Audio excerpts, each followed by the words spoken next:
Să-l combați pe Vladimir Putin și ideile pe care le susține este ca și cum te-ai lupta cu o mafie. Sistemul intern pe care liderul de la Kremlin l-a creat este complet diferit de tot ce s-a văzut în Rusia până la el.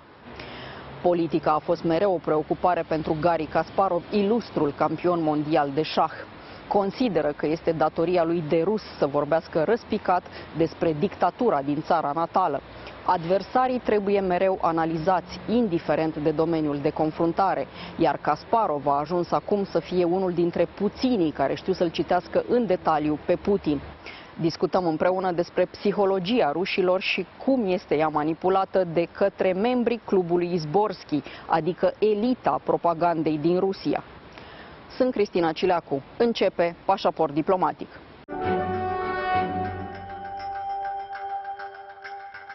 Garry Kasparov, a personality that needs no introduction. Welcome to Diplomatic Passport. Thank you very much for inviting me. Your political fight, because you also are a political activist, was for a much more democratic Russia and for a very just Russia. In the same time, we see that the Russian people have this tendency of choosing leaders that at some point oppresses them. Why is that? You use the word choosing. I don't think that we can describe Putin's dictatorship as something chosen by people. Yes, they supported Putin's ascension to power in the early years of Putin's rule, but I think it's quite clear that even those who were behind Putin, who even embraced his rise to power enthusiastically after tumultuous 90s and Yeltsin's very hectic rule, they had very little idea of any about what would come next. Actually, I was in a very small group of, we were called pessimists, but I would say realists, because I heard what Putin said, and I had fundamental distrust to KGB. And hearing someone who was on the way to acquire power in Russia saying that no such thing as former KGB agents, seeing Vladimir Putin as the president of Russia immediately restoring Soviet national anthem, hearing him saying repeatedly that the collapse of the Soviet Union was the greatest geopolitical catastrophe of the 20th century, I couldn't help but thinking the guy, if given the chance, would fulfill his agenda. But you tried to do something, and you did, like a political activist. You say that maybe I use the word choose in a wrong way, but I insist, do people in Russia have a choice? How come Russians always have this type of leader? Russia undoubtedly had no historical democratic traditions. There were very short periods of democracy, very, very short, like seconds, you know, on the history timeline. But we still had a chance in the 90s. And I think that for many Russians, Putin's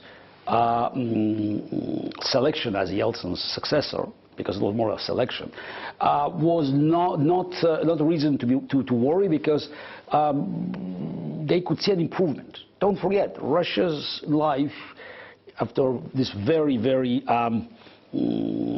messy 90s, somehow stabilized. And for many Russians, you know, it was a symbol of great improvement, also democratic improvement. But speaking about Russians, let's not forget, many Russians, those who did not think about this shift that's happened under Putin, they looked at the response of the Western leaders. I'm not here to exonerate millions of my compatriots that didn't want to hear to myself or late Boris Nemtsov, or very few, I emphasize, very few voices that were shouting in the desert saying, danger, danger, danger. But how could you hear, or how could you pay attention to the warnings from few radicals when you could see George W. Bush, Angela Merkel, before Gerhard Schröder, Chirac, then Sarkozy, and Berlusconi, all the leaders of the free world embracing Putin as one of the equals. they say that the one picture was 1,000 words, but Putin had both picture, many pictures, and 1,000 words. So before, people could actually act before it was too late. But Putin accumulated too much power, and it became apparent that he had situation under control when we saw first mass protests in 2011, 2012, because that was a demonstration that the Russian middle class was not willing to live under Putin. The trick with Medvedev, actually a very smart trick. So just, I always say that Putin is a great psychologist, because he found definitely only person who could sit for 4 years having all the power and then give it back to Putin. So again, I always give credit to my opponents and my enemies. And 2011 was a year of like a wake-up call, a year of revelation, because hundreds of thousands of people turned to the streets, protested, because they didn't expect Putin to come back. But it was too late. Putin had too much power already. There's so much money, thanks to very high energy prices, and the system that saw only benefits working with Putin. How should these leaders you mentioned, should have treated Vladimir Putin? Putin was a war criminal from the very beginning of his rule. Who paid attention? Nobody. So Putin had a record. It's just like if you take a client for the bank, you look at the credit history. Putin had a credit history. Moreover, he was never hiding this. But every time he did something, like using polonium-210 to poison Litvinenko in London, that could be qualified, probably should be qualified, as a nuclear attack on Great Britain. The result? 5 consecutive British governments tried to undermine the investigation. 2014, Russian missile hit MH17, the flight from Amsterdam to Kuala Lumpur, killing nearly 300 people and 198 Dutch citizens. We're still going this never-ending, court hearings, because they all know who did it, but how they can actually bring these criminals to justice. They have to go after Putin. So every time Putin did something that people say, oh, he would never do that, I have been hearing it for years. Putin did all that, but then again, in the same time, he, in the country, promoted these ideas, very conservative, nationalist, extremist in many ways. And there is a club, it's called Izborskii Club. Not many people in Romania, for instance, know about this club, but it's a group of the main influential and the main ideologists of what Putin does. And they consider Putin to be the chosen one. Chosen for what? What is the main goal of Putin? By the way, you talked about this Izborskii Club. I can bet you that very few people in Russia know that this club exists. And while Putin's propaganda has been spreading this poison of nationalism and imperialism, the regime was far more flexible. It was not in the classical ideology of a dictator of the 20th century. Putin regime managed to create various narratives. And that's why they never, until just this year, they never shut down Echo of Moscow, for instance, the radio station, or Novaya Gazeta. So they had some outlets in media, in radio, not on television, but it's on internet or in print media, to allow free-minded Russians to feel that it's what they call hybrid democracy. Yes, we're not so good, but who is good? They found a new algorithm of promoting their agenda by not trying to push you, just this ideological goods. Oh, it doesn't like the old Soviet Union. Here is the right ideology, and you have to follow this, letter by letter, comma by comma. Putin? No, it's more about spreading chaos. I kept calling him merchant of doubt. You think our democracy is not perfect? Who's perfect? Look, problems in America, problems here, problems there. And they were very good in identifying the weak spots and recognizing that you could create chaos, you can spread instability by going both with far left and also with far right. You're right. The difference is that the ideology shifted more to the far right, So they have more sympathies to the far-right nationalism, the populism on that side, but they do not reject services from the far left. Many people in the West saw Putin, in different lights because he could wear many hats. He could speak, as a liberal. He could speak as a nationalist. He could speak as, whoever. So with time, the path was narrowing, and regime was getting more and more rigid, because he, as like every dictator before him, he had to compensate for his failures, domestic failures, because the dictator couldn't improve the living standards indefinitely, and also corruption kept growing. So it was at one point it became no longer a problem but a system, and with system being so corrupt, didn't matter how much money could be allocated on the top in Russian treasury through oil, gas, and the sales of other natural resources. It's a system prevented from money being spread down, yes, exactly, to the population. So he needed more of the foreign, let's call it, adventure. So that's why you could see Putin, again, like every dictator in the past, shifting to foreign aggression, to making his foreign policy as a key element to justify him staying in power. He must look invincible, all powerful. He doesn't make mistakes, and that tells you that the whole policy now is just it's changing. It's becoming very rigid, and the space for maneuver is shrinking. So that's why you saw that all opposition views that were allowed, or even views that were not 100% loyal, they have been eventually, washed away. And then, I'm not sure even Izborskii Club, the most radical version coming from there, like Dugin version, Prokhanov, it became policy. Again, it's a natural evolution. I'm not sure evolution is the right word. It's more like a degradation, but it's an evolution of dictatorship. So that's why I always thought after 2014 that Putin's attack on Ukraine was imminent. It was not about if, but when. And it's not only my educated guess or reading books, just following the logic. There was a shift in Russian propaganda.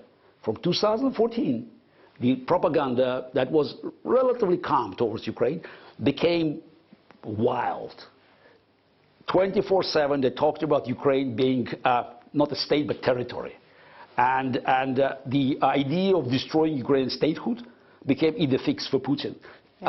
It's not a country, Ukraine, for Putin. They have been saying it, repeating it. For Putin, Ukraine was, I think, the same as Poland for Stalin, something that stood on the way of his geopolitical ambitions. I don't think that Putin so much cares about territories. It's just, yeah, of course, gaining territory. But it's more about, quote-unquote, prestige. It's about me being in charge, spheres of influence. The model of the world that Putin has in mind, goes all the way back to the 19th century. It's not even 20th century. It's about big countries, the big guys, deciding for the rest, and others have to follow the decisions made by the concert of power. Is it the 19th century, or it's rather even back the medieval Russia? How exactly Putin is using the Orthodox Church? Because in Russia, it's not an equality between the government and the Orthodox Church. It's rather a relationship of subordination. The Church is subordinated by Putin and the government. You made a very good point about going all the way back. Actually, it's this all the way back to Ivan the Terrible. Because those two are Putin's historical favorites, Joseph Stalin and Ivan the Terrible. Not Vladimir the Great? Vladimir the Great is just, he's from Kiev. That's a compromat. So, no. It's exactly those two, because they were above the law. That's the Putin's ideal. The ruler must be above the law. It's for him to be the law. and nothing can stand in his way.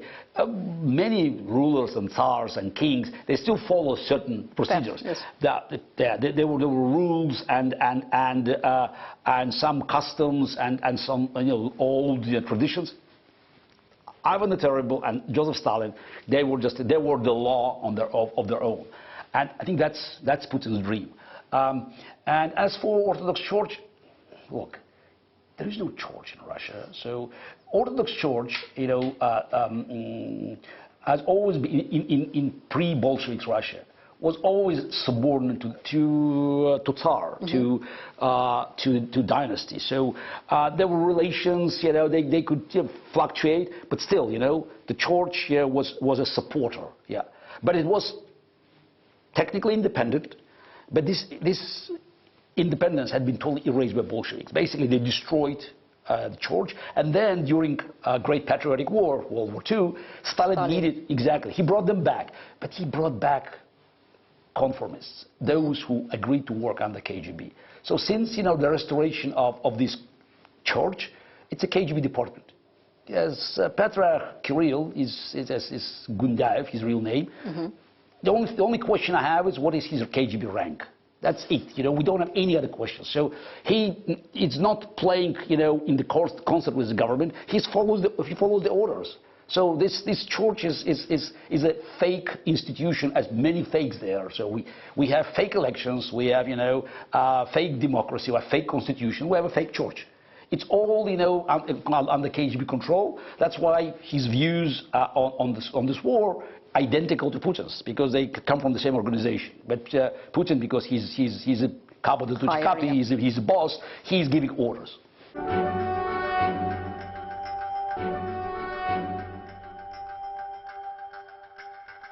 The last question is about, since you mentioned that Putin needs something dramatic, will he be able to attack a NATO country? Look, does he want to attack NATO country? Probably he would not mind involving NATO, but can he? I think every general around him knows that will be the end. So I don't think Putin is willing to give NATO direct challenge to force them into the game, because right now he understands they will do it. 2 months ago, 3 months ago, he expected them to be passive. So he believed that all his lobbyists in Germany, in France, in Italy, in Austria, they'll block every meaningful package to Ukraine, whether it's economic or of course, military. He never thought that German tanks would go back to Kharkiv, as 80 years ago. He never thought about President of the United States signing Lend-Lease. And by the way, that's the smile of history. Putin propaganda kept saying, we can repeat it. This is a famous slogan. We can repeat it. They are repeating it. Fascism is being defeated now in Ukraine with American Lend-Lease. But it's everything goes the other way. So they don't even understand, how dramatic is this reverse. Because there's a deportation of Ukrainians, including children. 80 years ago, the trains went westward. This year, more than 1 million Ukrainians shifted eastward. But it's the same picture. It's a fascism attacking Ukraine. Ukraine is fighting back. But this time, Putin is absolutely isolated. He never thought that China would have this hands-off approach. Kazakhstan, so where everybody recognizes Ukrainian territorial integrity. Okay, maybe Nicaragua, Cuba, Venezuela, Eritrea, North Korea, but no allies. And that's why I'm highly skeptical that Putin will find one of the senior officers who will be willing to execute his order if he goes as far as demanding tactical nuclear weapons. Because now they understand. You do it, it's not about being brought to justice in Hague, International Criminal Court 5 years from now. It might be 5 minutes before NATO missile will hit you back. Not Ukrainian, NATO missile. So that's why I think we reached a point where no matter what Putin does, so he will make his situation worse. This is the reason to be optimistic. But the tragic news is that he's still too powerful to inflict more damage.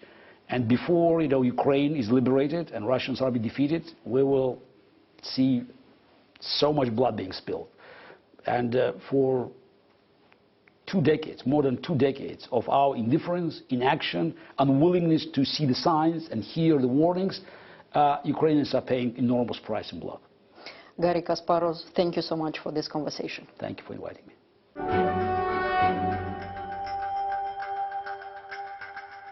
Atât pentru astăzi, dar rămânem în continuare online pe pagina de Facebook a emisiunii și pe contul nostru de Twitter. Revenim cu subiecte noi din lumea diplomației și a politicii externe, vinerea viitoare de la 11:30 și reluare sâmbătă după miezul nopții.